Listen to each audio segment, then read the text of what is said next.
pas de tricherie. Et si quelqu'un s'amuse à voler votre victoire, vous avez l'article 64 que la Constitution vous a donné. Et nous allons descendre à la rue pour réclamer la victoire du peuple.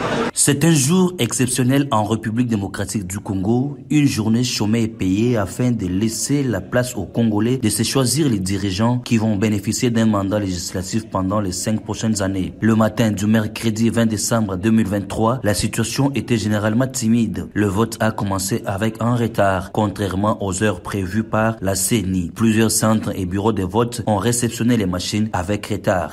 J'ai vu on a commencé fortement en retard.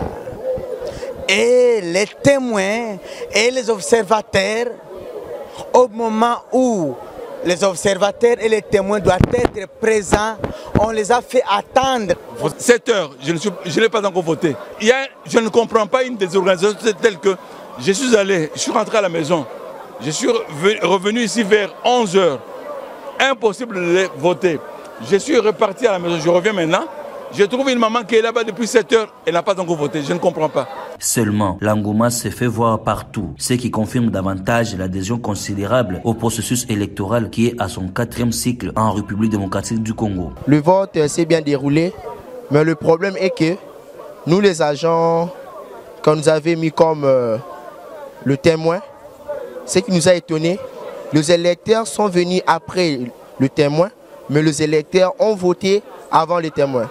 Bon, par là je peux dire quoi? Nous les témoins, nous sommes censés premièrement de voter et de voir l'ouverture des machines. Alors comment ça se peut que les électeurs qui viennent après puissent voter avant nous? Et c'était ça le premier cas.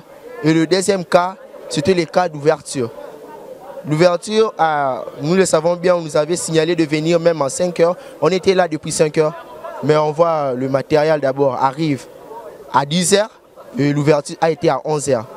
Ici, vraiment, le vote a été bien passé, mais ce qui a été vraiment mal, l'heure du début ou le commencement, et on chute vers la fin. Parce que si on commençait avant ou à temps, bon, je peux dire qu'il n'y aurait pas vraiment beaucoup de gens comme ça.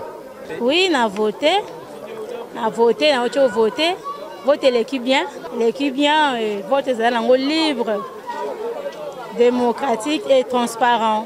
Parmi les principaux challengers au niveau de la présidentielle, Moïse Katumbi a voté à Lubumbashi, tandis que Félix Tshisekedi et Martin Fayulu ont voté à Kinshasa. Après les votes, les témoins et observateurs sont tenus à suivre scrupuleusement les dépouillements et les comptages des voix pour lutter contre la fraude électorale et les contestations post-électorales. Moi, j'ai voté calmement, pas calmement, au bureau de vote, oui, mais pour entrer, les policiers m'ont fait des problèmes. Et je ne peux pas comprendre que la police de la République soit instrumentalisée pour les comptes de l'individu.